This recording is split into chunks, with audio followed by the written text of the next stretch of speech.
Hi, I'm Kayla. 3 months ago, my mother hurled my belongings into the October rain while screaming that I was a selfish disappointment who never deserved to live under her roof. I stood there soaking wet, watching my laptop bag absorb puddle water, and I didn't say a single word back. Before we jump back in, tell us where you're tuning in from, and if this story touches you, make sure you're subscribed, because tomorrow I've saved something extra special for you. I just gathered what I could carry and walked away into the Portland drizzle. But yesterday morning, she called me crying, begging me not to evict her, because what she didn't know was that I'd quietly become her landlord. The rain that night felt personal, like the sky was matching my mother's fury. I was standing in the narrow hallway of our third-floor apartment in the Hawthorne District, holding a ceramic mug of chamomile tea that had gone cold hours ago. The sound of my sister Brooke's voice carried from the living room, where she was hosting another one of her Instagram live sessions about sustainable fashion and mindful living. The irony wasn't lost on me that she was preaching mindfulness while our family existed in a constant state of emotional chaos. Mom, Patricia, sat cross-legged on the vintage Persian rug that Brooke had thrifted and claimed as her personal photo. Backdrop.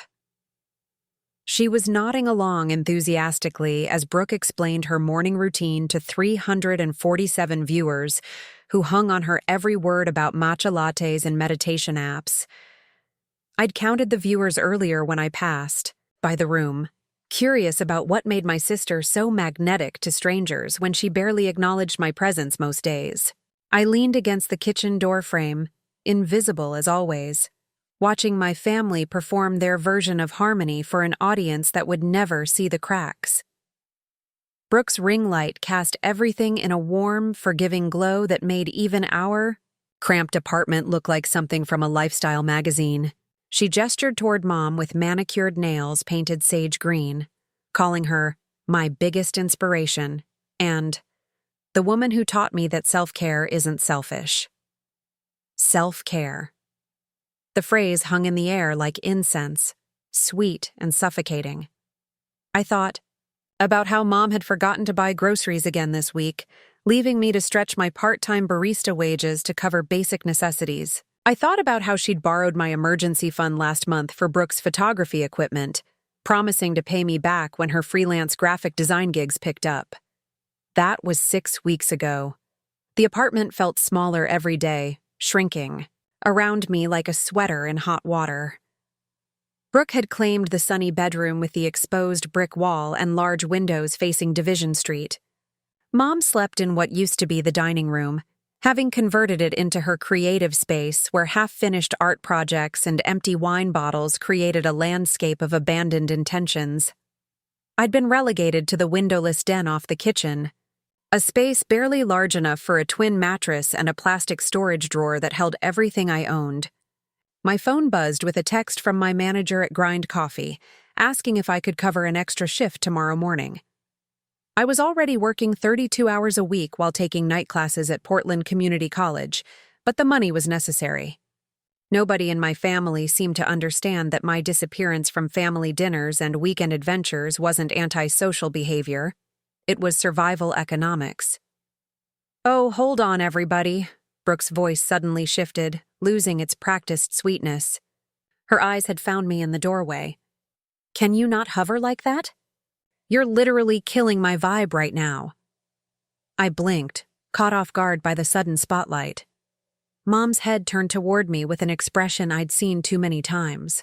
Disappointment mixed with exhaustion, like I was a problem she was tired of solving. "Kayla, honey, could you just give us some space?" Mom's voice carried that particular tone she used when she was trying to sound patient, but was actually irritated. "This is important for Brooke's brand." Important for Brooke's brand. Not important for Brooke or for our family, but for a carefully curated online presence that had somehow become more valuable than actual relationships. I wanted to point out that I lived here too, that this was supposed to be our shared space, but the words felt too heavy to lift. "Sure," I said quietly, retreating toward my room. But Brooke wasn't finished. "Actually, you know what? I'm done pretending this is working."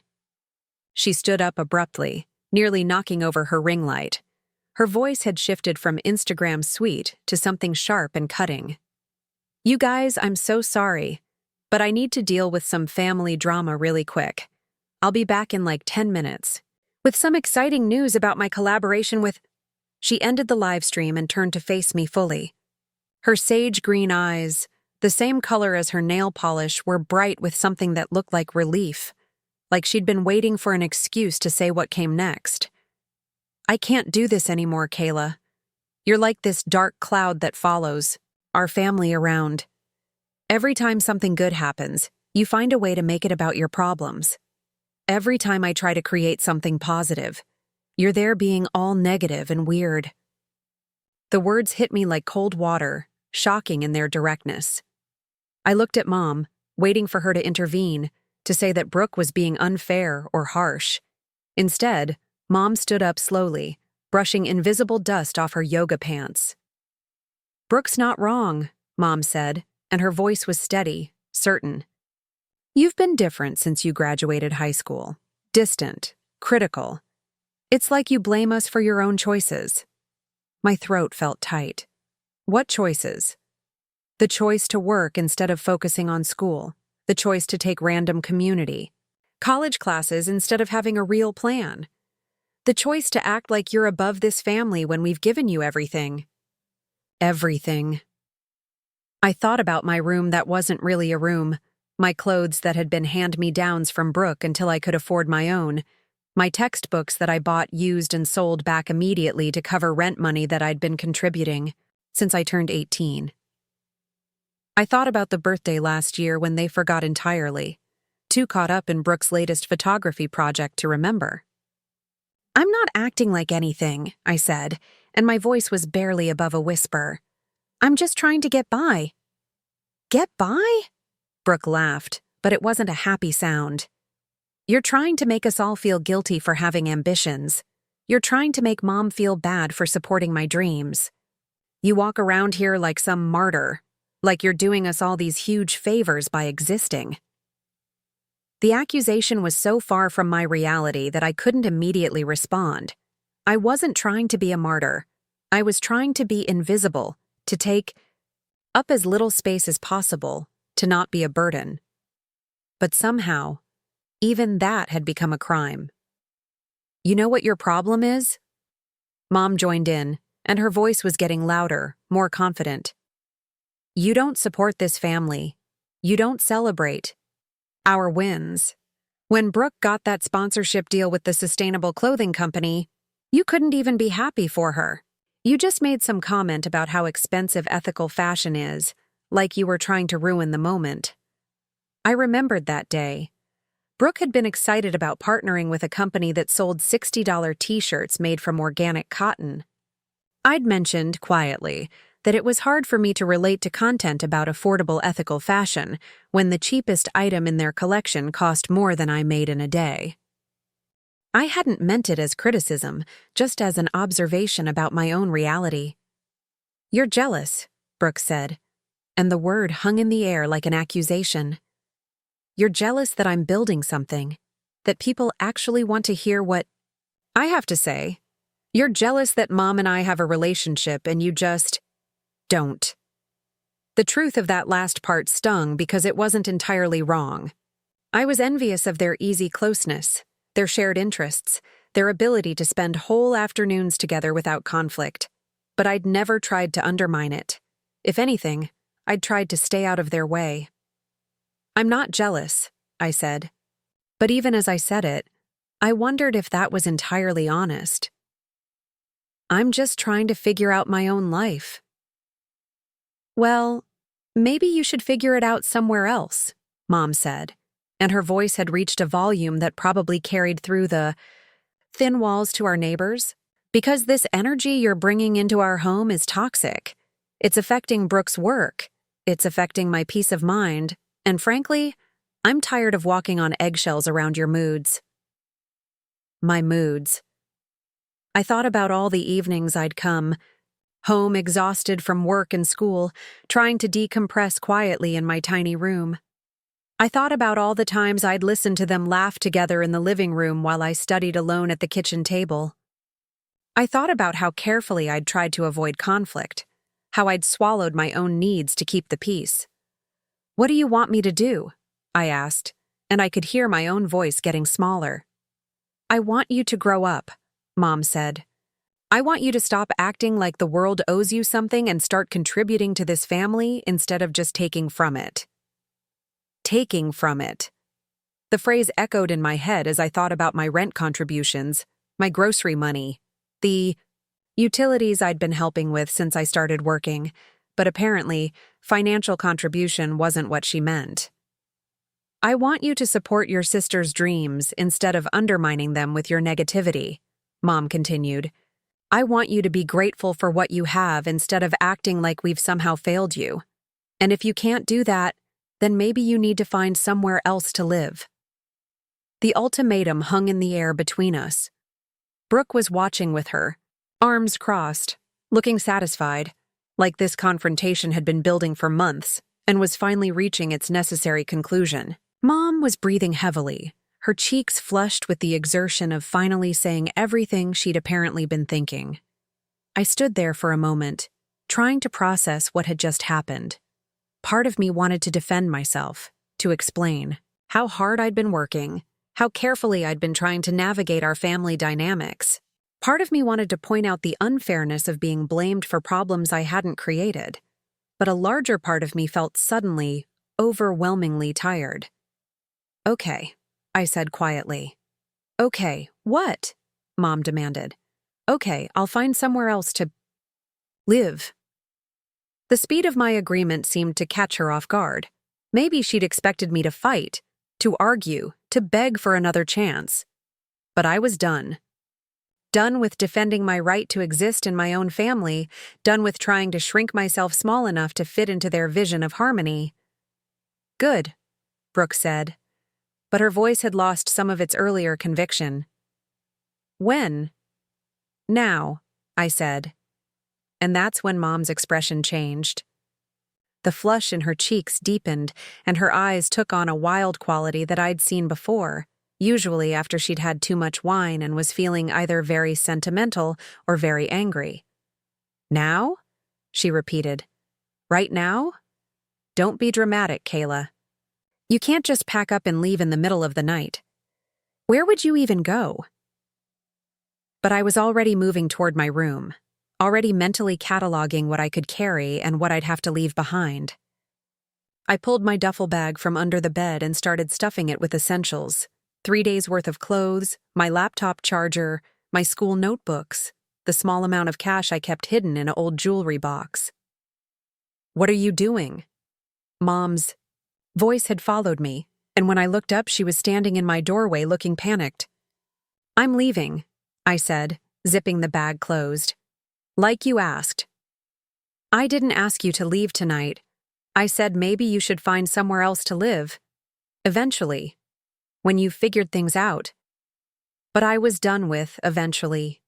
Done with conditional acceptance and moving goalposts. I slung the bag over my shoulder and pushed past her into the hallway. "Where are you going?" Brooke called from the living room, and for the first time that evening she sounded uncertain. "I don't know," I said honestly, "but apparently anywhere is better than here." That's when Mom lost it completely. All the careful control she'd maintained during the confrontation evaporated, and she grabbed the bag from my shoulder. "You're not leaving like this," she said, her voice rising to a shout. "You're being ridiculous and dramatic, and I won't let you manipulate us with this victim act." She was pulling on the bag, trying to wrestle it away from me, and in the struggle the zipper caught and tore. Some of my clothes spilled onto the floor, and Mom, in her fury, scooped them up. "Fine," she screamed. "If you want to leave so badly, then leave. But don't take anything we bought you. Don't take anything that belongs to this family." Before I could process what was happening, she was at the front door, throwing it open, hurling my clothes out into the hallway. But it wasn't enough space for her rage.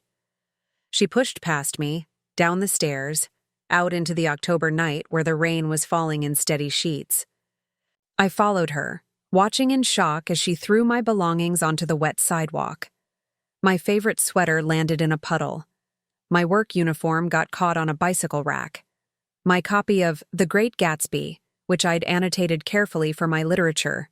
Class fell open and immediately began absorbing rainwater.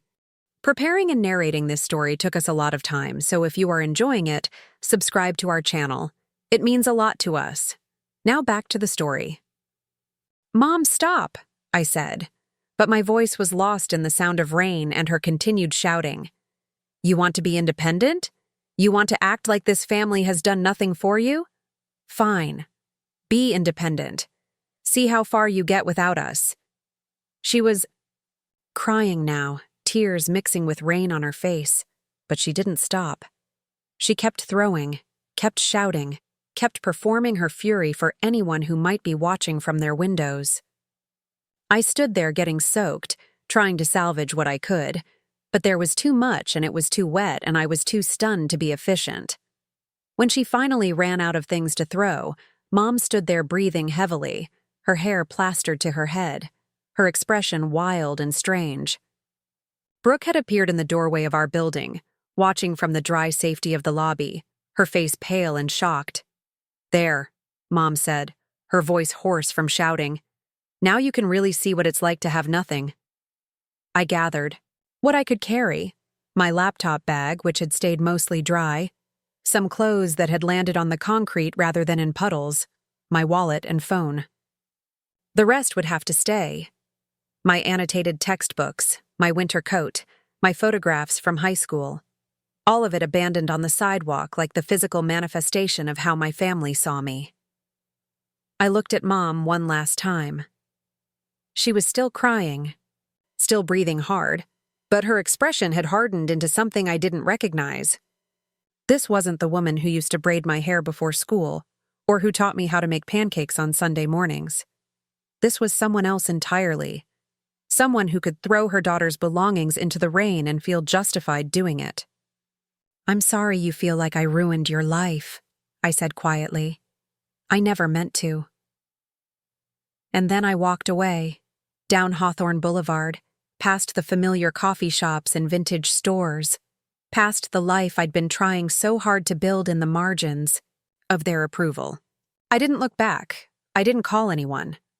I just walked through the rain until I found a 24-hour diner where I could sit and try to figure out what came next.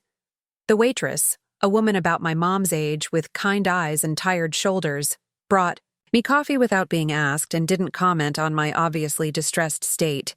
I sat in that booth until sunrise, my damp clothes slowly drying, my phone completely silent, planning my next move with the clarity that sometimes comes only after everything falls apart. By morning, I had decided 3 things. I would never, again, beg for space in someone else's life. I would build something that couldn't be taken away by other people's emotions. And I would document everything, because the truth has a way of mattering eventually, even when it seems like no one is listening. The Sunrise Motel on Powell Boulevard wasn't the kind of place anyone planned to stay. It was the kind of place you ended up when your options had been narrowed down to whatever you could afford with $87 and a credit card you were afraid to use. The neon sign flickered between vacancy and no vacancy, like it couldn't make up its mind, and the parking lot was a constellation of potholes filled with yesterday's rain. I stood at the front desk at 6 a.m., my hair still damp from the night's downpour, clutching my soggy wallet while a man with yellowed teeth and suspicious eyes looked me up and down like he was calculating whether I was worth the trouble. "Cash or card?" he asked, his voice gravelly from decades of cigarettes. "Cash," I said, counting out bills that felt too thin between my fingers. "How much for one night?" $45, plus 10 deposit for the room key. You get the 10 back when you return the key undamaged. I handed over $55, leaving me with $32 and whatever change was scattered in the bottom of my damp purse. He slid a key across the counter, attached to a plastic diamond that said Room 23 in faded gold letters. The room smelled like industrial carpet cleaner fighting a losing battle against decades of cigarette smoke and human disappointment. The bedspread was a pattern designed to hide stains, and the single window looked out onto a view of the dumpster behind the adjacent auto repair shop. But it was dry. It was private. And for the next 24 hours, it was mine. I set my laptop on the small table near the window and opened it carefully, relieved to see that the case had protected it from most of the rain damage. The screen flickered to life, and I stared at the empty browser window for a long moment before typing Jobs Portland Immediate Start into the search bar. The listings were depressingly familiar. Warehouse work that required reliable transportation I didn't have. Restaurant positions that wanted previous experience I couldn't prove. Retail jobs that scheduled interviews for later in the week when I needed money today. I scrolled through pages of opportunities that might as well have been written in a language I didn't speak. My phone buzzed with a text from my manager at Grind Coffee. "Hey Kayla, heard you might not be able to make your shift today? Let me know ASAP if you need coverage." I stared at the message, trying to calculate whether I could show up to work. In yesterday's clothes without raising questions I wasn't ready to answer. My uniform was somewhere on Hawthorne Boulevard, probably ruined beyond salvage.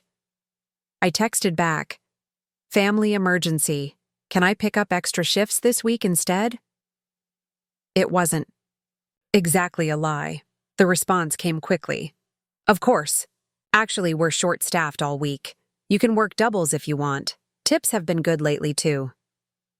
For the first time since last night, I felt something that wasn't quite hope, but wasn't despair either. Doubles meant 8-hour shifts, instead of 4. Better tips meant maybe I could afford to eat something besides ramen and gas station sandwiches. I could make this work, at least temporarily.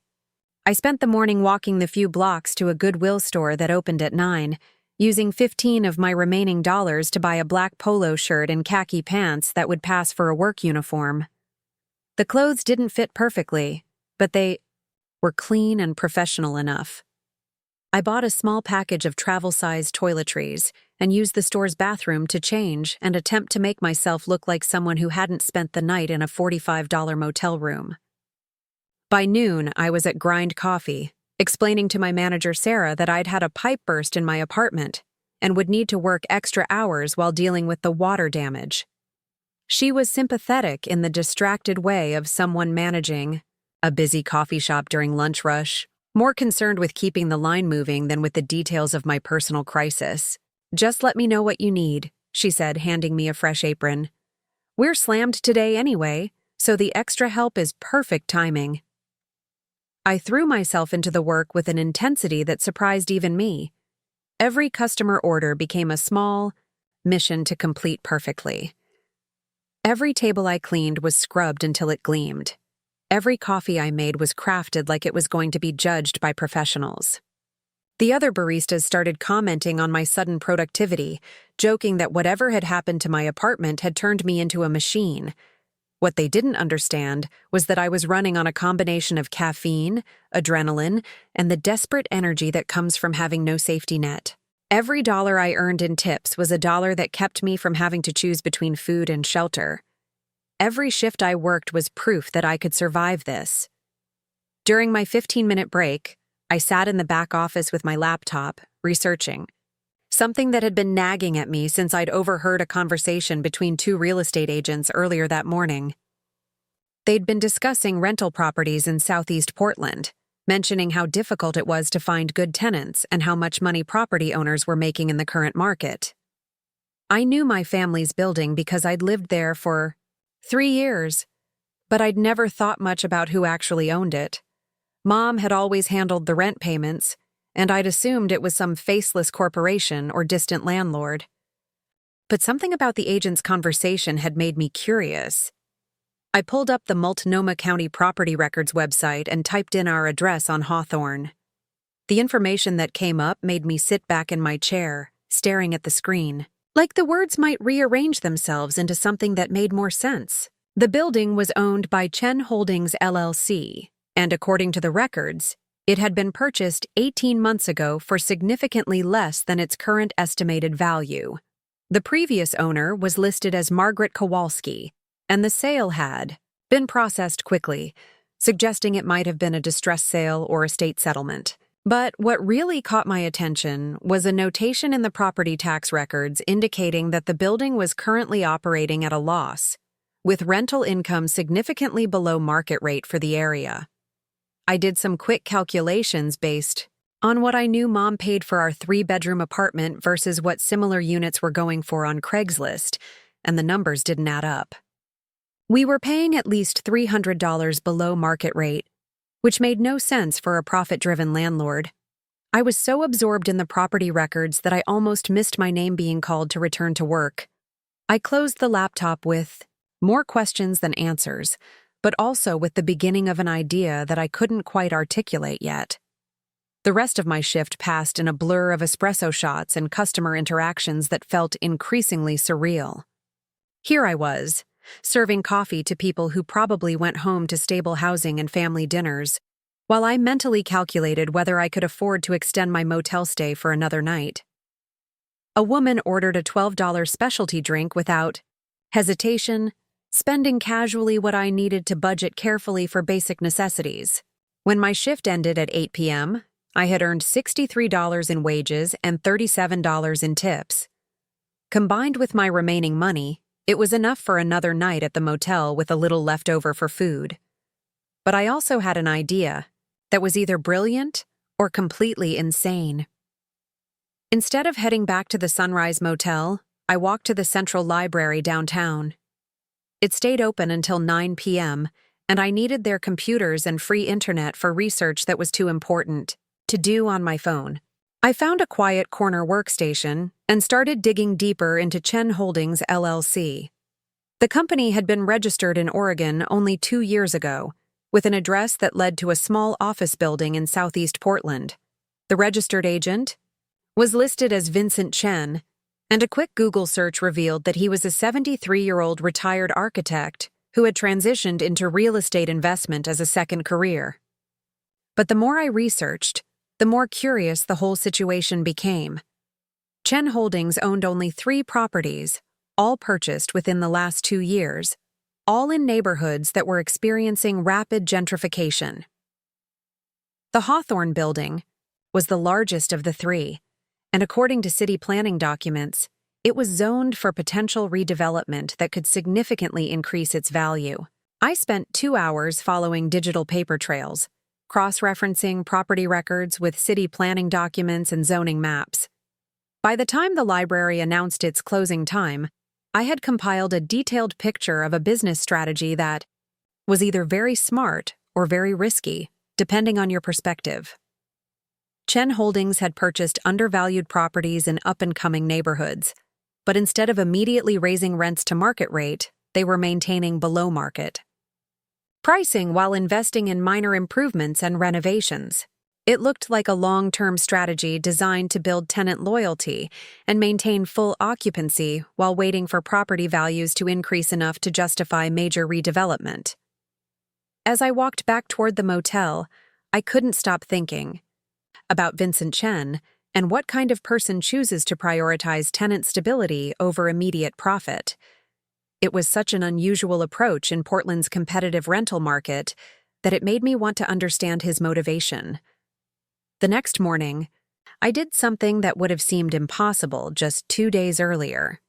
I called Chen Holdings and asked to speak with Vincent Chen directly. "This is Vincent," a voice answered, sounding surprised that anyone was calling his office number at 9 a.m. on a Tuesday. "Mr. Chen, my name is Kayla Thompson. I'm a tenant in your Hawthorne building, and I was wondering if I could meet with you to discuss something related to the property." There was a pause. "Is there a maintenance issue? You should report that to the property management company." "No, sir. It's not about maintenance. It's more of a business proposition. I've been researching your investment strategy, and I think I might be able to help you maximize the value of your properties in a way that benefits both you and your tenants."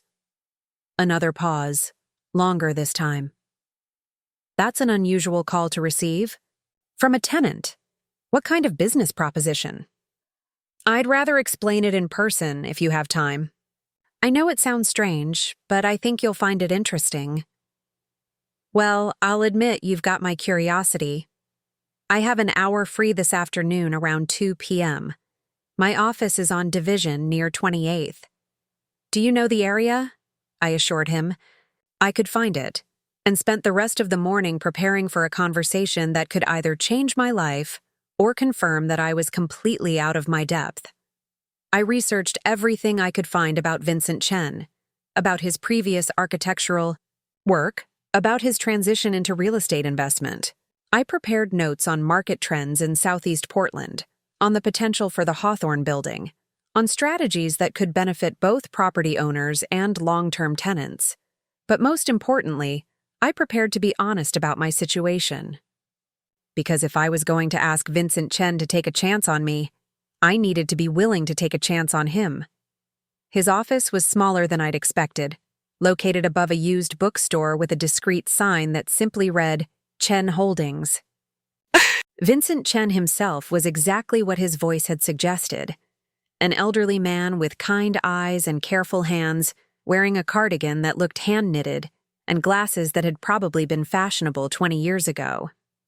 Ms. Thompson, he said, gesturing for me to sit in one of 2 chairs facing his desk.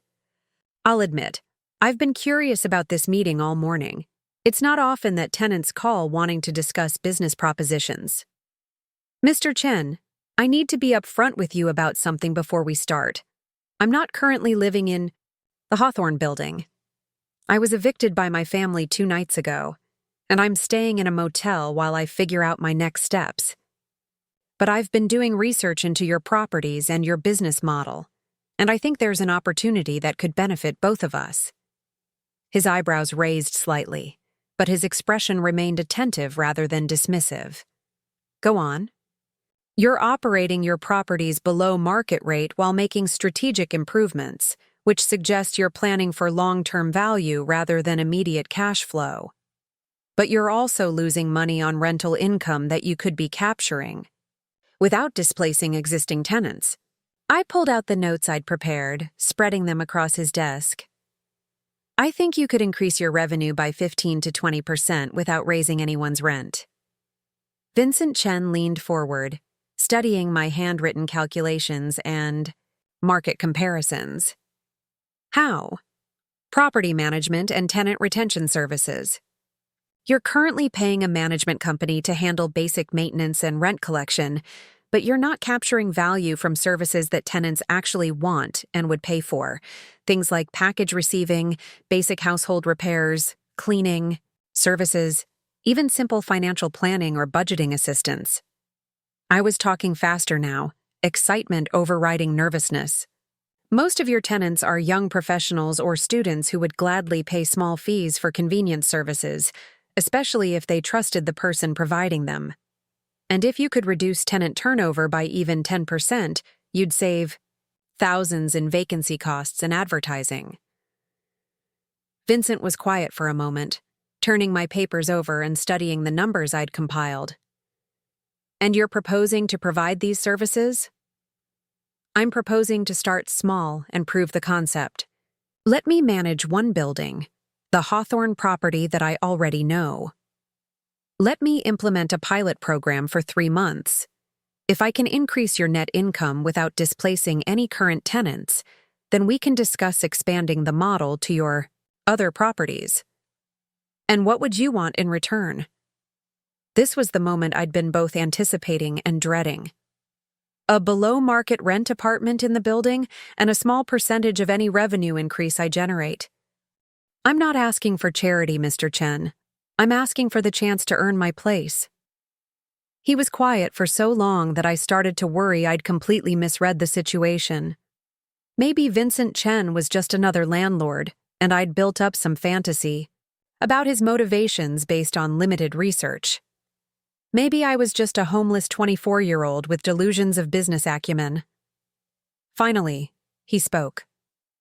Ms. Thompson, I've been investing in real estate for 2 years, and you're the first person who's noticed that I'm prioritizing tenant stability over immediate profit. Most people think I'm either naive or bad at business. Are you?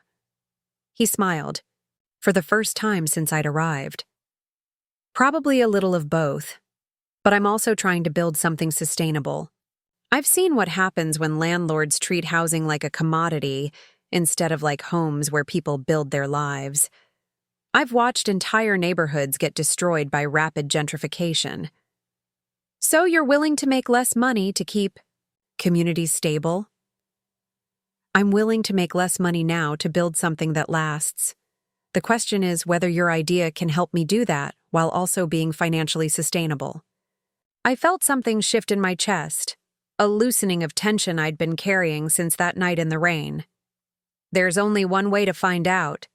Vincent Chen stood up and extended his hand. 3 months, Ms. Thompson. Prove to me that this can work, and we'll talk about making it permanent. As I shook his hand, I realized that I hadn't thought about my family in hours. I hadn't checked my phone for messages that weren't coming, hadn't wondered what they were doing or whether they missed me. For the first time since leaving that apartment on Hawthorne Boulevard, I was focused entirely on moving forward. That evening, I sat in my motel room with a legal pad and a pen, sketching out a business plan that felt both impossible and inevitable. I was going to transform myself from a displaced daughter into a property manager and community builder. I was going to prove that taking care of people could be profitable. And somewhere in the back of my mind, a small voice whispered that my mother might still be living in a building I was about to help run. The irony wasn't lost on me, but it didn't feel like revenge. It felt like something else entirely. Something that might eventually feel like justice.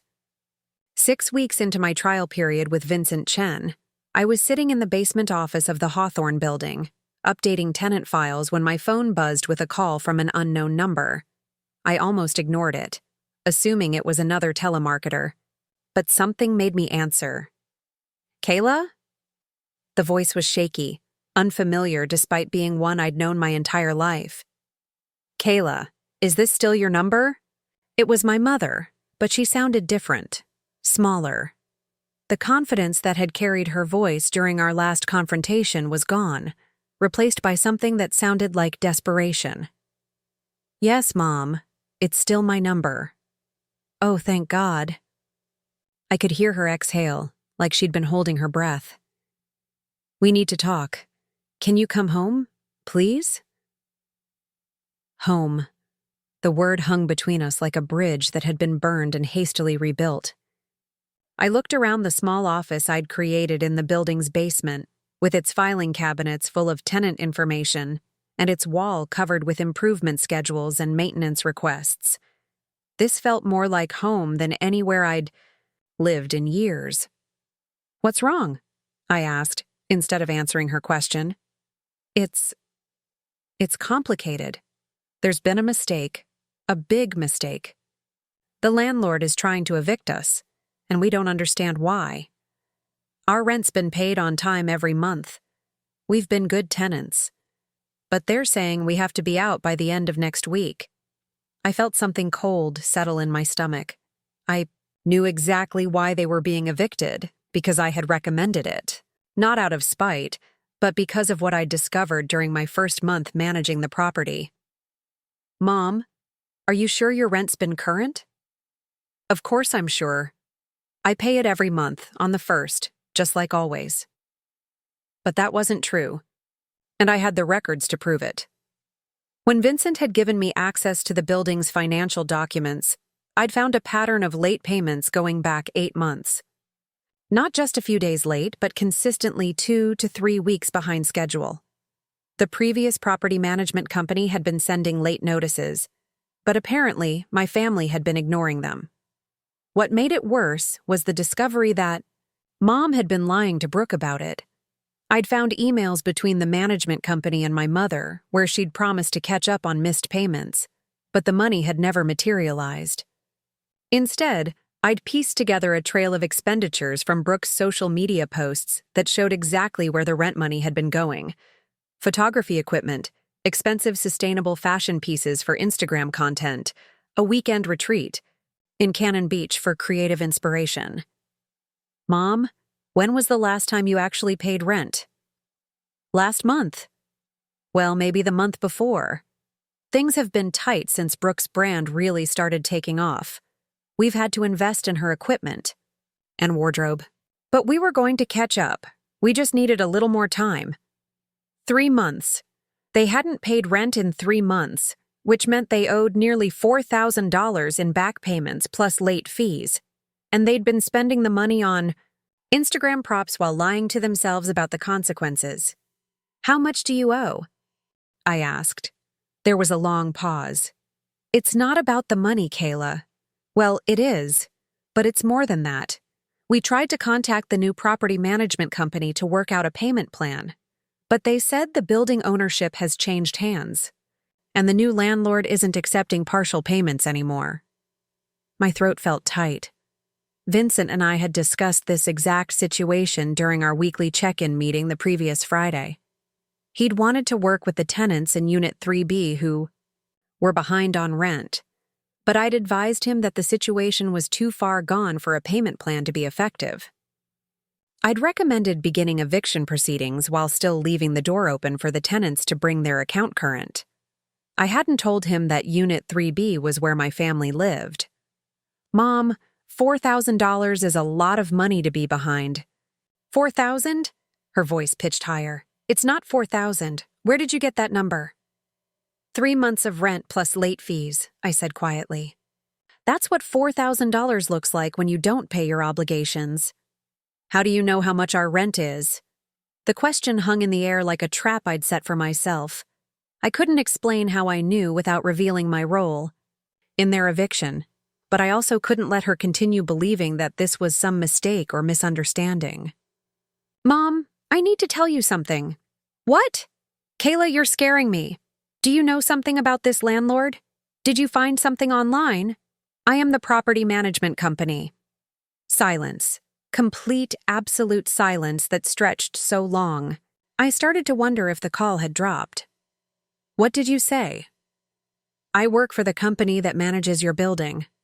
I've been managing your building. I'm the one who recommended starting eviction proceedings. That's not possible. Her voice was flat, emotionless. You're living in some motel. You don't have a job that You can't be. I'm not living in a motel anymore, Mom. I have an apartment in the same building where you live. I've been working there for 6 weeks. Which apartment? The studio on the first floor. The one that was supposed to be used for storage. Another long silence. Then, you've been living in our building for 6 weeks and you didn't tell us? You threw my clothes in the rain and told me to find somewhere else to live. I found somewhere else to live. But you've been here, in our building. You could have just come upstairs and talked to us. The assumption in her voice, that I should have been the one to reach out, that I should have made the first move toward reconciliation, made something hot and angry rise in my chest. And said what exactly? Sorry for ruining your lives by existing? Sorry for bringing negative energy into your perfect family dynamic. Kayla, you know that's not what we meant. That's exactly what you meant. And now you're calling me because you need something. Not because you miss me, not because you've realized you made a mistake, but because you're in trouble and you think I can fix it. Can you? The question was small, vulnerable. Can you fix it? I looked at the eviction notice on my desk, the one I'd drafted and Vincent had approved. Technically, I could withdraw it. I could recommend that Vincent accept a payment plan, could structure something that would allow my family to catch up gradually while remaining in the apartment. It would be a simple matter of changing my professional recommendation. Maybe, I said, but I need you to understand something first. I didn't cause this problem. You caused this problem by not paying rent for 3 months while spending the money on other things. I'm not the villain in this story, Mom. I'm just the person who's dealing with the consequences of choices you made. We can pay, she said. Quickly. Brooke just got a big sponsorship deal. We can have the money by Friday. How much money? Enough, more than enough. Mom, how much is the sponsorship for? Another pause. $1,500? $1,500. They owed nearly $4,000, and she was talking about a $1,500 sponsorship like it would solve everything. That's not enough, I said gently. Not even close. But it's a start, right? And Brooke has other deals in the pipeline. We just need a little time. I closed my eyes, trying to separate my feelings about my family from my professional responsibilities to Vincent. He'd trusted me to make good decisions about his properties, to prioritize long-term stability over short-term sentiment. Allowing tenants to remain when they demonstrated an inability to pay wasn't good business, regardless of my personal connection to the situation. I can ask, I said finally. I can ask the owner if he's willing to accept partial payment and set up a plan for the rest. But Mom, you need to understand that this isn't guaranteed, and if you fall behind again, there won't be another chance. Thank you. Her voice was thick with emotion. Thank you, baby. I knew you'd help us. I'm not doing this for you, I said, more harshly than I'd intended. I'm doing this because it's the right thing to do. But Mom, if I convince him to give you another chance, you have to actually follow through. You can't just promise to pay and then spend the money on something else. We will. We'll be better. Things will be different. They have to be, I said, because I won't be able to help you again. After I hung up, I sat in my basement office staring at the eviction notice for a long time. The professional part of me knew that recommending a payment plan for chronically late tenants was risky. The personal part of me knew that regardless of our relationship, I didn't want to be responsible for my family becoming homeless. But there was another part of me, a part I wasn't entirely proud of, that wanted to see what would happen if I let the eviction proceed. Would they finally understand the consequences of their choices? Would they realize that their actions had real-world implications beyond their carefully curated online presence? I scheduled a meeting with Vincent for the next morning, spending the evening preparing arguments for both sides of the decision. By the time I fell asleep in my small apartment, I still wasn't sure which recommendation I was going to make. Vincent listened carefully as I explained the situation, leaving out the family connection but providing all the relevant financial details. When I finished, he was quiet for several minutes, studying the tenant file I'd prepared.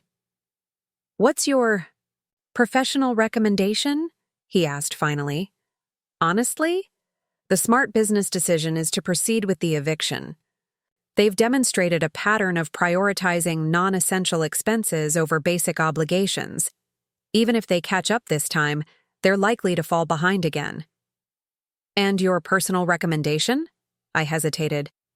Everyone deserves a second chance, but only if they're genuinely committed to changing their behavior. You sound conflicted. I am conflicted. I want to believe that people can change, but I also know that financial irresponsibility is usually a symptom of deeper issues that don't get resolved with one conversation. Vincent nodded slowly. What if we offered them a modified payment? Plan with very strict conditions? Full payment of back rent within 30 days, plus a security deposit equal to 1 month's rent, plus automatic eviction if they're more than 5 days late on any future payment? That's generous, I said. Maybe too generous. Perhaps. But I've learned that sometimes being generous in the short term prevents bigger problems later. And if they fail to meet the conditions, we'll have clear justification for eviction that no one can argue with. I drafted the modified payment plan that afternoon, structuring it exactly as Vincent had suggested. The terms were strict, but fair. $4,500 in back rent and fees within 30 days, an additional security deposit of $1,300, and automatic eviction for any late payment going forward. When I called my mother to explain the offer, her reaction wasn't what I'd expected. $4,500? She repeated. In 30 days? Kayla, that's impossible. Even with Brooke's sponsorship, we don't have that kind of money. Then, maybe you should have thought about that before you stopped paying rent, I said. Don't talk to me like that. I'm still your mother. You're also a tenant who owes money. Those are two separate things, Mom. Is there any way you could reduce the amount? Or give us more time? This is already more generous than most landlords would be. The standard response to 3 months of non-payment is immediate eviction with no opportunity to catch up. But you're not most landlords. You're our daughter. This is different. And there it was, the assumption that our family relationship should override professional obligations and basic fairness. The expectation that I should use whatever influence I had to make their problems disappear, regardless of the impact, on anyone else. No, Mom, it's not different. If anything, I have to be more careful about treating you fairly than I would with other tenants, because I can't afford to have anyone think I'm playing favorites. Playing favorites? Kayla, we're your family. You're also the family that threw my belongings in the rain and told me I was ruining your lives. You don't get to be family when it's convenient and strangers when it's not. The conversation ended badly, with my mother hanging up after accusing me of being vindictive and using my position to punish them for past mistakes. But within an hour, Brooke was calling me. Kayla? It's me. Brooke's voice was different from our mother's, less desperate, more calculating. I could practically hear her adjusting her strategy as she spoke. Hi, Brooke. Mom told me about the payment plan. $4,500 in 30 days is a lot, but I think we can make it work. I've got 3 more sponsorship deals pending, and if I push hard on content creation this month, I can probably bring in close to $3,000. And the other $1,500? I was hoping you might have some ideas about that. I almost laughed. Even now, even when asking for help, she was trying to make it sound like I should be grateful for the opportunity to solve her problems. Brooke, I can't lend you money for rent. That would be a conflict of interest. I'm not asking you to lend us money. I'm asking if there are other payment options. Maybe we could do work around the building in exchange for credit toward what we owe. It wasn't actually a bad idea. The building needed some cosmetic improvements that I'd been planning to hire contractors for, and Brooke did have experience with design and photography that could be useful for marketing vacant units. What kind of work? I could update the building's online presence, create a website, take professional photos of the common areas, maybe design some promotional materials for attracting new tenants. I could also help with staging vacant units to show better. That might be worth something, I admitted, but not $1,500 worth, maybe $300 or $400. What about Mom? She's got graphic design experience. She could help with marketing materials, flyers, that kind of thing. I thought about it. The building did need better marketing materials, and my mother's design skills were actually quite good when she focused on them. I'd have to clear it with the owner, I said, and it would have to be real work, with real deadlines and professional standards, not just busy work to reduce your debt. We can do that, Brooke said quickly. We're good at meeting deadlines when it matters. Are you? Because the rent deadline has been mattering for 3 months and you haven't been meeting those. That's different. How is it different? Because this is creative work. This is what we're good at. Paying bills is just administrative stuff that gets lost in everything else we have going on. The casual dismissal of administrative stuff like rent payments told me everything I needed to know about why they'd gotten into this situation in the first place. But it also gave me an idea for how to structure the work exchange in a way that might actually teach them something about accountability. If the owner approves a work exchange, it would have to include project management and deadline tracking, I said. You'd have to submit progress reports, meet weekly check-ins, and demonstrate that you're taking the work seriously. And if you miss any deadlines or don't deliver what you promised, the deal is off and you owe the full amount in cash. That sounds fair. And Brooke, this isn't family helping family. This is a business arrangement. If you agree to do this work, you have to actually do it. You can't decide halfway through that it's too hard or that you have other priorities. I understand. Do you? Because 3 months ago you decided that Instagram equipment was more important than keeping a roof over your head. I need to know that you understand the difference between wants and needs. I understand, she said again, but her voice was tighter. And Kayla, I know things got heated between us before you left. I want you to know that I didn't mean for it to go that far. It wasn't an apology, exactly. More like an acknowledgement that things had gotten out of hand. But it was more than I'd expected from her. We'll see, I said.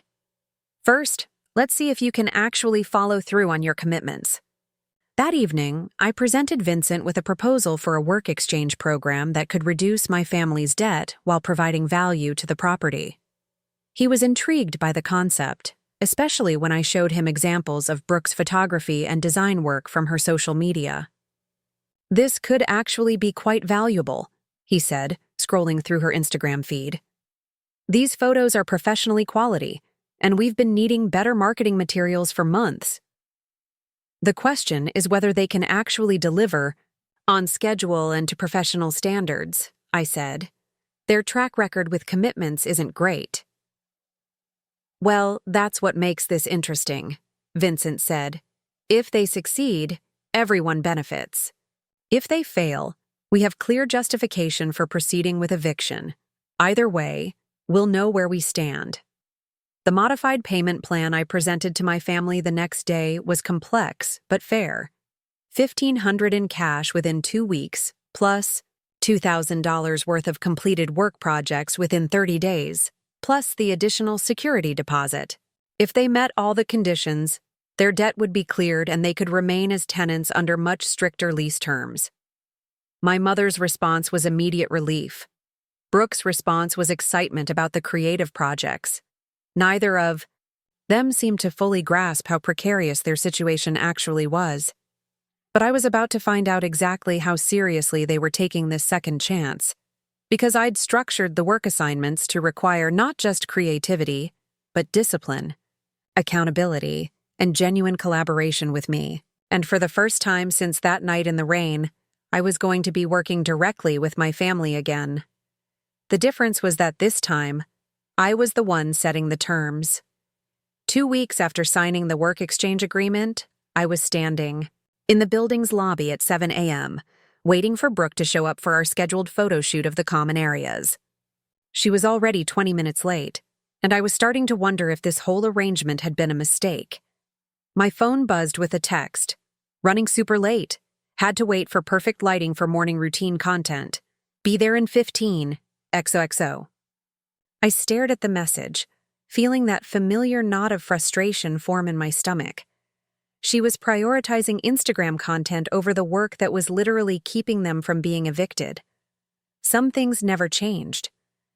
When she finally arrived, 45 minutes late, carrying her expensive camera equipment and wearing an outfit that looked more suited for a fashion shoot than property photography, her first words weren't an apology.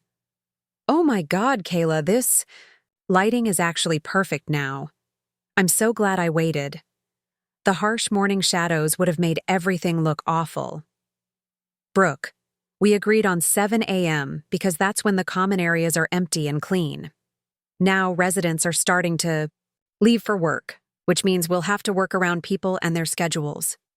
"It'll be fine," she said breezily, setting up her tripod in the lobby. "I'm really good at working with natural environments. This is actually better because we can capture the building in active use, you know? Show it as a living space instead of just empty rooms." I wanted to point out that the goal was to create marketing materials for vacant units, not lifestyle content for her social media. But I decided to give her the benefit of the doubt. Maybe she was right. Maybe the photos would be better with some authentic activity in the background. 3 hours later, I realized my mistake. Brooke had spent the entire morning creating elaborate compositions that looked stunning, but were completely impractical for marketing purposes. She'd photographed the lobby from dramatic angles that made it look spacious and artistic, but didn't show potential tenants what the space actually looked like. She'd captured beautiful images of light streaming through windows, but hadn't taken a single straightforward shot that would help someone understand the building's layout or amenities. "These are gorgeous," I said, reviewing the photos on her camera's display screen, "but they're not what we need for rental listings." "What do you mean? These are amazing photos." "They're amazing artistic photos, but someone looking for an apartment needs to see clear, well-lit images that show the actual space. They need to understand what they're getting for their money, not be impressed by creative camera angles." Brooke's expression shifted from pride to defensiveness. "I thought you wanted professional quality work. This is professional quality work." "Professional for what purpose? If you were shooting for an architectural magazine, these would be perfect. But we're trying to rent apartments to people who need to see practical information about the spaces. So you want me to take boring, generic photos like every other rental listing? I want you to take useful photos that serve the purpose we agreed on." We spent another hour reshooting the common areas, with me directing Brooke to capture straightforward, informative images instead of artistic compositions. She complied, but her enthusiasm had clearly diminished, and she kept muttering comments about corporate aesthetics and soulless documentation. The tension between us was starting to feel familiar in all the wrong ways. The real test came later that week when I reviewed the draft marketing materials my mother had created. She'd designed a beautiful brochure for the building, complete with elegant fonts and sophisticated color schemes that would have looked at home in a high-end real estate portfolio. The problem was that the information was almost entirely inaccurate. She'd described the building as luxury urban living, when it was actually affordable housing for young professionals and students. She'd listed amenities that didn't exist, like a fitness center and rooftop garden. She'd even included a section about concierge services that was apparently based on her understanding that I managed the property, without bothering to find out what services I actually provided. When I called her to discuss the revisions needed, her response was immediate defensiveness. "I worked really hard on those materials, Kayla. I spent hours researching comparable properties and industry standards. This is professional quality work." "Mom, you can't list amenities that don't exist. That's false advertising. We could get in serious legal trouble if someone rents an apartment based on information that isn't true." "Well, maybe the building should have those amenities. Maybe instead of criticizing my work, you should be thinking about how to actually improve the property." "That's not how this works. We're not selling a vision of what the building could become. We're renting actual apartments to real people who need accurate information about what they're paying for." "You're being very negative about this, Kayla. I'm trying to help you market the building in a way that makes it sound appealing. Appealing based on truth, not fiction." The conversation deteriorated from there, with my mother accusing me of being impossible to work with and me trying to explain basic concepts about honest advertising. By the time we hung up, I was questioning whether the work exchange had been worth the stress it was creating. But the breaking point came during our first weekly check-in meeting, which I'd scheduled for Friday afternoon in the building's small community room. I'd prepared a detailed agenda covering the progress on each project, deadlines for upcoming deliverables, and feedback on the work completed so far. My mother and Brooke arrived 15 minutes late, carrying coffee drinks that had clearly come from the expensive cafe down the street rather than the perfectly adequate coffee shop on the corner. They seemed surprised that I had printed agendas and was taking notes. "This feels very formal," Brooke said, settling into her chair like she was attending a corporate board meeting instead of a work session to save her housing. "It is formal," I said. "This is a business arrangement with specific deliverables and deadlines. I need to be able to report to the property owner about progress and outcomes." "The property owner," my mother repeated. "Right. We still haven't met this mysterious Vincent Chen. Are you sure he actually exists?" The question hit me like a slap. Are you seriously asking if I'm making up my employer? It's just strange that we've never seen him or talked to him directly. And you seem to have a lot of authority for someone who's supposedly just a property manager. I stared at her, realizing that she still didn't understand the scope of my role or the legitimacy of my position. In her mind, I was still the unemployed daughter who'd been living in their spare room 2 months ago. The idea that I might have actually built something substantial was apparently impossible for her to accept. Mom, Vincent Chen is a real person, with a real business. I can arrange for you to meet him if you want, but I'm not sure why that's necessary. I'm the property manager. I'm the person you're working with. It's just that some of your demands seem excessive, Brooke interjected. Like requiring weekly meetings and written progress reports for what's essentially a creative collaboration. It feels like you're trying to micromanage us. I'm trying to ensure that the work gets done on time and meets professional standards, which, based on this week's deliverables, is a legitimate concern. What's that supposed to mean? I pulled out the printed copies of the marketing materials my mother had created and the contact sheets from Brooke's photography session. It means that I had to spend 3 hours redirecting a photo shoot that was supposed to take 1 hour, and I'm going to have to completely rewrite the marketing copy because it contains false information. False information? My mother's voice had taken on an edge I recognized from our last fight. I researched comparable properties extensively. I used industry-standard language and appealing descriptions. You described amenities that don't exist. You positioned the building as luxury housing when it's actually affordable housing. You created marketing materials for a property that isn't the property we're trying to rent.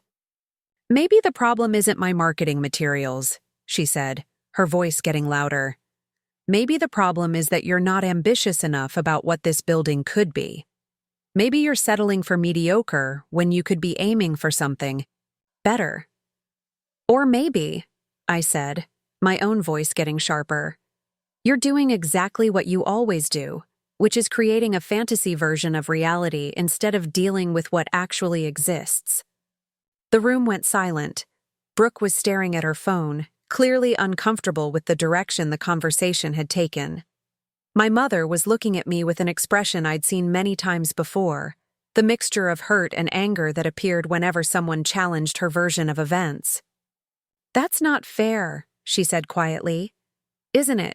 You spent 3 months not paying rent while buying Instagram equipment and calling it an investment in Brooke's future. You created marketing materials for a building that doesn't exist while ignoring the actual building that needs to be rented. You show up late to work sessions and meetings while acting like I'm being unreasonable for expecting professional behavior. We're not your employees, Kayla.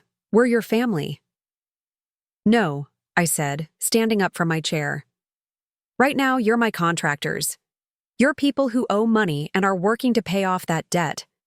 The family relationship is what got you into this situation in the first place, because you assumed that I would always be available to clean up your mistakes. Clean up our mistakes? Brooke finally looked up from her phone. You act like we're incompetent children who can't handle basic responsibilities. Then stop acting like incompetent children who can't handle basic responsibilities. The words hung in the air like smoke from a fire that had been burning for years. I'd finally said what I'd been thinking since that night in the rain, since discovering their unpaid rent, since watching them prioritize everything except the basic obligations that kept a roof over their heads. You know what? Brooke stood up, gathering her things. This is ridiculous. We're trying to help you, and you're treating us like we're criminals. Maybe we should just find a new place to live instead of dealing with this hostile work environment. Go ahead, I said. Find a new place. With your credit score and your rental history, I'm sure you'll have lots of options. It was a low blow, and I knew it. But I was tired of being blamed for problems I hadn't created. Tired of being expected to solve crises that could have been avoided with basic responsibility. My mother looked between Brooke and me like she was watching a tennis match she didn't understand. Girls, Let's just calm down and figure this out. We're all on the same team here. Are we? I asked. Because it feels like I'm the only one who understands what's at stake. You owe money. You have a deadline. If you don't meet the terms of the agreement, you'll be evicted. Those are facts, not opinions. And no amount of creative interpretation is going to change them. You're enjoying this, Brooke said suddenly. You're enjoying having power over us. You're getting revenge for all the times you felt left out or overlooked. The accusation stung because there was a tiny grain of truth in it. I did feel a certain satisfaction in finally being the one setting terms instead of accepting them. But that wasn't why I was holding them to professional standards. I'm not getting revenge, I said. I'm doing my job. If that feels like punishment to you, maybe you should think about why. After they left, I sat alone in the community room, surrounded by the scattered papers from our aborted meeting. The marketing materials that needed to be completely rewritten. The photography contact sheets that showed beautiful but impractical images. The timeline that was already falling behind schedule. For the first time since starting this arrangement, I allowed myself to consider the possibility that it wasn't going to work, that my family was fundamentally incapable of the kind of accountability and follow-through that the situation required, that I was going to have to recommend proceeding with eviction after all. My phone buzzed with a text from Vincent. How did the check-in meeting go? I stared at the message for a long time before responding. We may have some challenges with the work exchange program. His reply came quickly. Want to talk about it? 20 minutes later, I was sitting in Vincent's office, explaining the morning's disaster while he listened with the patient attention of someone who'd seen a lot of human drama play out in the real estate business. It sounds like they're struggling with the transition from personal to professional relationships, he said when I finished. That's a diplomatic way to put it. Have you considered that they might be feeling defensive because they're ashamed of the situation they've created? I've considered it, I said. But shame doesn't excuse not doing the work they agreed to do. No, it doesn't. But it might explain why they're pushing back against standards that seem reasonable to you but feel punitive to them. I thought about that. So what do you suggest? Give them one more chance, but with very clear consequences. Revise the timeline to account for the setbacks, but make it explicit that there won't be any further extensions. And maybe consider whether there are ways to structure the work that play to their strengths instead of highlighting their weaknesses. That evening, I drafted a revised work plan that simplified the deliverables and extended the deadline by 1 week. Instead of expecting my mother to create comprehensive marketing materials from scratch, I provided templates and asked her to customize the content.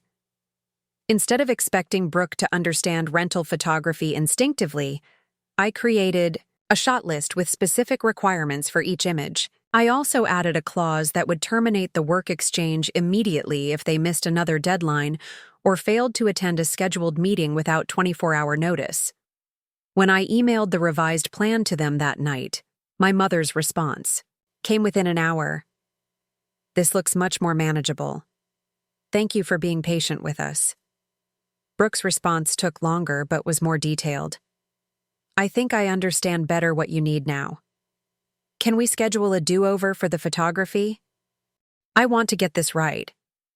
Maybe Vincent was right about shame and defensiveness.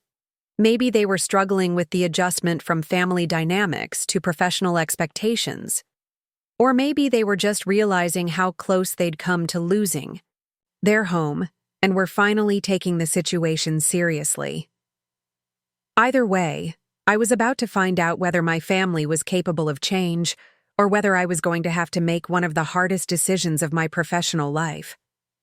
But as I fell asleep that night in my small apartment, 1 floor below the family that had once thrown my belongings into the rain, I realized that either outcome would be something I could live with, because for the first time in my life, I wasn't the one whose future depended on other people's choices. I was the one making the decisions that mattered. The morning that changed everything started with a phone call I never expected to receive. It was Vincent Chen, and his voice carried an urgency I'd never heard from him before. "Kayla, I need you to come to my office immediately. There's been a development with the Hawthorne property that we need to discuss." My stomach dropped as I walked the 12 blocks to his office, imagining every possible catastrophe. Had there been a complaint about my family? Had something gone wrong with the building's finances? Had Vincent discovered my personal connection to the tenants in Unit 3B and decided I'd been dishonest about my conflict of interest? When I arrived, Vincent was sitting behind his desk with a stack of papers and an expression I couldn't read. Across from him sat a woman in her 60s wearing a navy blazer and holding a briefcase that looked expensive enough to pay my rent for 3 months. "Kayla, I'd like you to meet Margaret Kowalski. She's the previous owner of the Hawthorne building." Margaret stood to shake my hand, and her grip was firm, confident. "Ms. Thompson, I've heard wonderful things about the work you've been doing with the property. Vincent tells me you've increased occupancy and tenant satisfaction significantly." I glanced at Vincent, confused about why we were meeting with the previous owner and what this had to do with the urgent tone of his phone call. "Margaret contacted me yesterday with some interesting information," Vincent continued. "It turns out that when she sold the building 18 months ago, there were some unresolved issues with the estate settlement that have finally been cleared up." "What kind of issues?" I asked. Margaret opened her briefcase and pulled out a folder thick with legal documents. "My late husband purchased the Hawthorne building in 1987 as an investment property. When he died 3 years ago, the building became part of his estate. But there were some complicated tax implications that prevented me from accessing the full value of the property." She spread several documents across Vincent's desk, pointing to highlighted sections as she spoke. "The estate has finally been settled, and I've discovered that my husband had set aside a fund specifically for property improvements and tenant assistance programs. The fund has been earning interest for 3 years and now contains nearly $200,000. $200,000. The number hung in the air like something too large to be real. "The interesting part," Vincent said, leaning forward, "is that according to the terms of the fund, it can only be used for properties in the Southeast Portland area, and it has to be administered by someone with demonstrated experience in tenant relations and property management. Someone like a property manager who's successfully increased occupancy while maintaining below-market rents," Margaret added, looking directly at me. I felt like I was missing something crucial. "I don't understand what this has to do with me." "Margaret is offering to partner with Chen Holdings to expand our property management business," Vincent explained. "The fund would allow us to purchase additional buildings in the area and implement the tenant-focused management model you've developed." "But there's a condition," Margaret said. "The fund can only be accessed if it's managed by someone who owns at least a 25% stake in the business that administers it." The room went silent while I processed what they were telling me. They were offering me a partnership in a real estate business backed by $200,000. Me, the woman who'd been living in a motel room 3 months ago. "I don't have money to buy into a partnership," I said finally. "You don't need money," Vincent said. "Your work with the Hawthorne building has increased its value by approximately 15%. Your tenant retention strategies have eliminated vacancy costs that would have amounted to thousands of dollars. Your property management systems have reduced our administrative overhead significantly." "What Vincent is saying," Margaret added, "is that you've already earned your stake through the value you've created." I stared at them, waiting for the catch, for the moment when this would reveal itself to be some kind of elaborate test or misunderstanding. But Vincent was pulling out more papers, documents that looked official and important. "This would make you a partner in Thompson Chen Property Management," he said. "You'd own 25% of the business, with the option to buy additional shares over time. We'd start by acquiring 2 more properties in the Southeast District, with plans to expand to 5 buildings within 2 years. 25% of a property management business. It was more than I'd ever imagined possible, but it was also more responsibility than I'd ever handled. Managing one building was challenging enough. Managing multiple properties, hiring staff, dealing with the complexities of business ownership, it felt overwhelming. "Can I think about it?" I asked. "Of course," Margaret said.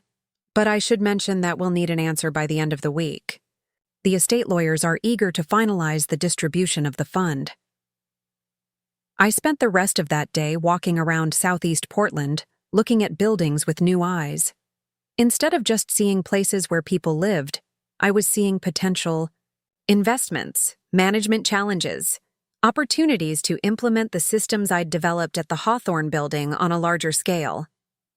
But I was also thinking about my family, who were still working to complete their part of the payment plan agreement. In 3 days, they were supposed to deliver the final round of marketing materials and photography. If they succeeded, their debt would be cleared and they could remain as tenants under normal lease terms. If they failed, they'd be evicted. The irony wasn't lost on me that I might be making a decision about becoming a property owner on the same day that I might have to evict my own family. When I got home that evening, I found a manila envelope that had been slipped under my apartment. Dior. Inside were printed copies of the revised marketing materials my mother had created, along with a USB drive containing Brooke's new photographs and a handwritten note. "Kayla," the note read, "we wanted you to have these a day early so you'd have time to review them before the final deadline. We hope they meet your standards. Thank you for giving us another chance. Love, Mom and Brooke." I opened my laptop and spent the next 2 hours reviewing their work. The marketing materials were accurate, professional, and perfectly suited for their intended purpose. My mother had followed the templates I'd provided while adding creative touches that made the content engaging without being misleading. The photographs were clear, well-lit, and informative, while still being visually appealing. Brooke had managed to capture the building's character while providing the practical information that potential tenants needed. It was exactly what I'd asked for, delivered ahead of schedule, with attention to detail that exceeded my expectations. But what struck me most was a separate folder on the USB drive labeled Additional Content.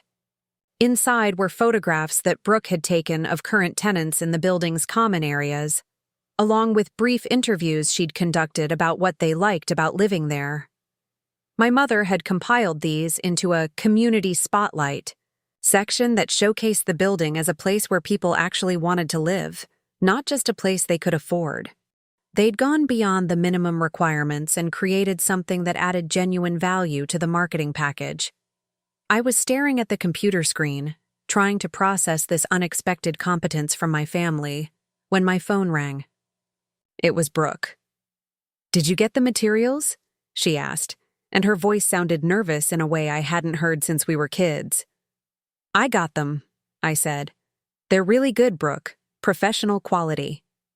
"Really? You're not just saying that?" "I'm not just saying that. You both did excellent work." There was a pause, and when she spoke again, her voice was softer. "Kayla, I need to tell you something. Mom and I have been talking a lot over the past few weeks, and we realized some things about how we treated you, about how we took you for granted." I didn't respond immediately, unsure where this conversation was heading. "We never understood how hard you were working," she continued. "We thought you were just being difficult or antisocial, but you were actually trying to keep everything together while we were focused on other things." "Brooke, let me finish. We were jealous of you, not of your life, because honestly, your life looked really hard and stressful. But we were jealous of how responsible you were, how you could just handle things without drama or excuses. We felt bad about ourselves when we were around you, so we convinced ourselves that you were the problem." The admission hung between us like a bridge I wasn't sure I was ready to cross. "When you disappeared that night," she said, "we thought you'd come back in a few days, apologetic and ready to pretend nothing had happened. When you didn't, we started to realize that maybe we'd been wrong about some things. And when you found out I was managing your building, that was terrifying," she said honestly. Not because we thought you'd be vindictive, but because we realized how completely we'd underestimated you. Here you were, handling business negotiations and property management, while we'd been treating you like you couldn't manage your own life. I walked to my window and looked up at the third floor, where the lights were on in what used to be my family's apartment. So what happens now? I don't know, Brooke said. I'd like to find out if there's a way for us to have a relationship that doesn't involve anyone getting hurt or feeling erased. That would require some significant changes in how we interact with each other. I know. And Kayla? I know this doesn't fix everything, but I want you to know that we never should have thrown your things in the rain. That was cruel and wrong, and I'm sorry I didn't stop it. After we hung up, I sat in my apartment for a long time, thinking about forgiveness and accountability, about family and business, about the person I'd been 3 months ago versus the person I was now. The next morning, I called Vincent and told him I would accept the partnership offer. I'm glad, he said. I think you're going to do great things with this opportunity. There's one condition, I said. I want to implement a tenant assistance program as part of our business model. Not charity, but practical support for renters who are struggling with financial planning or life transitions. What kind of support? Financial literacy workshops. Emergency payment plans for people experiencing temporary hardship. Job placement assistance. Basic life skills classes. The kind of support that helps people become stable, long-term tenants instead of cycling through evictions and crises. Vincent was quiet for a moment. That's an interesting approach. It could actually reduce turnover costs significantly. It could also help people like my family learn to manage their responsibilities before they become crises. Your family? I told him then about my relationship to the tenants in Unit 3B, about the work exchange program, about the successful completion of their payment plan. I explained that I'd been managing a conflict of interest throughout our professional relationship and wanted to be completely transparent before entering into a partnership. His response surprised me. Kayla, the fact that you were able to maintain professional standards while dealing with personal complications actually makes me more confident about this partnership, not less. 6 months later, Thompson Chen Property Management owned 4 buildings in Southeast Portland and employed 3 full-time staff members in addition to Vincent and me. Our tenant assistance program had helped 12 families avoid eviction, and our occupancy rates were 15% higher than the neighborhood average. My family had successfully completed their payment plan and remained as tenants in the Doris Hawthorne building, but under normal lease terms with no special treatment. We had dinner together once a month, usually at a restaurant halfway between their apartment and my new office on Division Street. The conversations were still sometimes awkward, but they were honest in a way they'd never been before. Brooke had started including financial responsibility content in her social media presence, sharing what she'd learned about budgeting and prioritizing expenses. She still did influencer work, but she'd also taken on several photography contracts with local businesses, building a more diverse income stream. My mother had started freelancing for other property management companies, creating marketing materials and doing graphic design work. She was good at it, and she was reliable about deadlines in a way that seemed to surprise her as much as anyone else. On the anniversary of the night they'd thrown my clothes in the rain, I received a package at my office. Inside was a framed photograph that Brooke had taken of our building's lobby, along with a note written in my mother's handwriting. Kayla, it read, "A year ago, we lost a daughter because we were too proud to see what we had. Today, we're proud to know a woman who builds homes for other people. Thank you for showing us that family means showing up, not just when it's easy, but especially when it's hard." I hung the photograph in my office, next to the framed copy of my first property management contract and a photo of the ribbon-cutting ceremony for our tenant assistance program. Sometimes people ask me if I ever regret not taking revenge on my family when I had the power to do so. The question always surprises me because revenge was never the point. The point was building something that couldn't be taken away by other people's emotions or decisions. The point was learning that home isn't a place someone else lets you occupy. It's something you create for yourself and then extend to others when they're ready to appreciate it. Up next, you've got 2 more standout stories right on your screen. If this one hit the mark, you won't want to pass these up. Just click and check them out.